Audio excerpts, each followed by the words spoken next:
Yo, yo, yo, King Earner coming to y'all live and direct. Another night honorable talk show. And I like to say tonight, man, I'm not gonna make it a religion thing or a racist thing, but I'm gonna say this. When anyone talks bad about anyone that has something to do with God, they wind up getting their behind kicked. And KHABIB showed kind of that in a huge way. I mean, he put his whole foot up his rear end. And after he put his foot up his rear end, he made sure that he went just an honorable answer. Let the people understand I'm no sucker or no soft guy from Russia. And I'm a Muslim. Watch this. He jumped over the gate, over the octagon. First person I ever seen put the work in and dogged whoever was in the crowd. I mean, and he ain't have no backup with him. This is an animal here. This kid is something different, you know what I'm saying? And I want to say hats off to him because, you know, in the music world, I feel like Kevin Gates is one of the people who makes sure his family shows that they're Muslim outwardly so the world can understand that that's where they got all their blessings from. Likewise, this guy KHABIB, he's the type of individual, he wants the world to understand and know that no matter what that goes on, alhamdulillah. And we got to start bigging up people like that. And I mean, I love my religion, Islam. But I also would say the same thing if it was another religion, because at the end of the day, I respect the fact that this guy has the heart. He has a heart of 20 men. He didn't have no pause or no, oh, I'm not going to do it. No, he made sure he took care of it. And that's what a lot of y'all got to understand, the youngins. Y'all got to start really digging that it's not about talking. It's not about that. It's about being in action.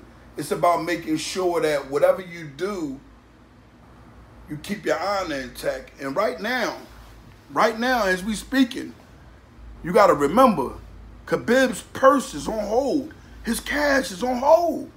He can't even get his money. You know why? Because at the end of the day, they want to see if what they're going to really take out of his check, because he's going to get fined, penalized, but he didn't care about that.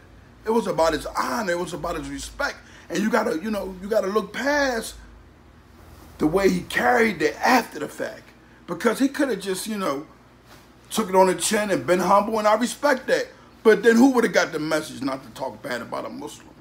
No one. Everyone will go on talking bad, and they forget that we are allowed to fight the oppressors. So if you are oppressing us, we are allowed to fight back. Even Allah subhanahu wa ta'ala, he dislikes the oppressor. So at the end of the day, kinda he was the oppressor. He felt like he wanted to, get something off his chest, and it didn't come to light. You know why? Because he didn't have no strength with him. See, he looked past KHABIB and said, this guy's small, oh, he's Muslim, he's weak. This guy's not the type of Muslim that'll blow up anything. This not, this is not Islam. So if you see this man propagating Islam the way he is, he's not speaking about nothing that has to do with 9/11. And people need to start looking at individuals in a bright, more respectable manner and respecting them.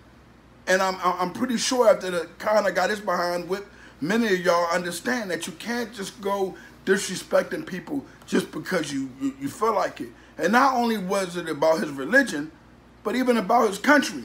He wasn't having it. He said at that time, after he won the fight and proved to the world that this guy kind of was a soft kitten lollipop, he jumped over the octagon and showed the world that the people that was around him, the people that was near him, was just as soft.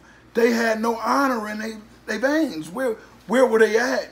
I mean, they let this little guy jump around. But, it takes us back to the Battle of Badr.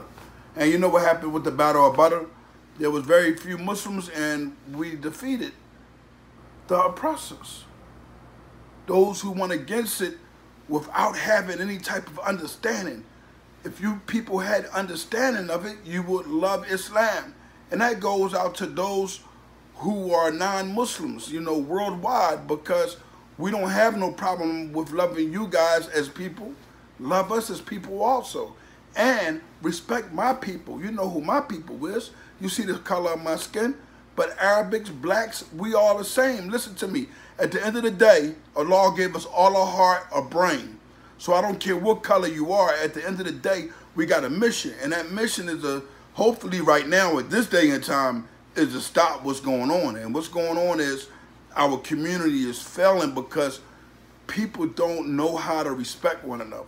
Once you learn how to respect each other, then I think that we won't have a situation. We have a good UFC fight with Conor, KHABIB. They go at it, fight over, you know, he get the belt, he rolls, and it's none of that nonsense.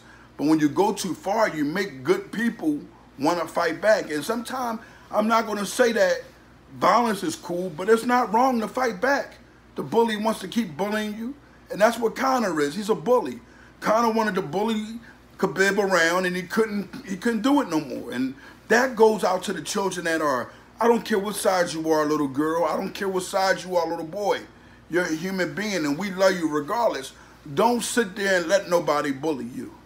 They tell you don't fight back. I'm telling you, do fight back. Just don't fight back with weapons. Fight back with your hands and verbally. If you got to, defend yourself. Don't sit around and let people just bully you and kick you up the rear end, and like some people say. No, sometimes you have to fight back. And King Erna is telling y'all tonight that sometime you have to fight back. And KHABIB took the decision. No matter the money, no matter nothing. It's like, look, we already here. It's almost like the likeness of somebody that's on parole. Man, I mean, that's in jail and trying to make parole. He got to see the parole board, or he already seen the parole board. He don't even know if his green sheet coming back or not. But this one individual keep disrespecting him. But no one else is really seeing it. Then he does it in front of everyone else. And he's in prison. That's not going to go correctly. So the only thing you can do is fight back, you know, to keep your honor intact. You got to live here until that parole comes forth. And guess what? I done seen some people make it home still because of that. But for the most end, you don't make it. You know, federal, they might try to work out something, man, if you really like, you know, been in the jail and they respect you, don't see you get no trouble, But for the most part, man, you know, catch a bad break for nothing. So we got to start getting our mindsets together and start focusing on what we need to do. And, you know, we can't let people get us out of place. You know, just on the other end of that, you know, how I'm saying fight back, on the other end of that, some things can be avoided. So it's up to your choice of how you want to do it. Now you avoid it, right? Now you got this kid, he keep disrespecting you every chance you get. And he feels as though he took everything from you. Now y'all in the octagon. Y'all got a situation, and guess what? You fell and you lose because you let this guy be more aggressive than you, and you know that you have some type of aggression in you. Stay focused. That's what it's about. Don't let the bully you. You want to fight back? You want to stay strong? Well, you got to stay strong like KHABIB did, and you got to make sure that you put him in that position. I don't know what it was, a chicken wing or whatever it was, but he had him, and if you look at his face, kind of almost looked like he wanted to take a shahada, man. I ain't going to lie to y'all. He kind of looked like he wanted to say, La ilaha illallah wa ana Muhammadan Rasulullah. But he couldn't, because you know why? KHABIB already had him in position to say, tap out. Don't tap out, youngins. Don't be Conor. Be more like KHABIB, man, the aggressor. And whatever it takes when it comes down to the losses, if you got to defend your honor, yours and your families, go for what you know. Jump that gate, man. King Erna live and direct.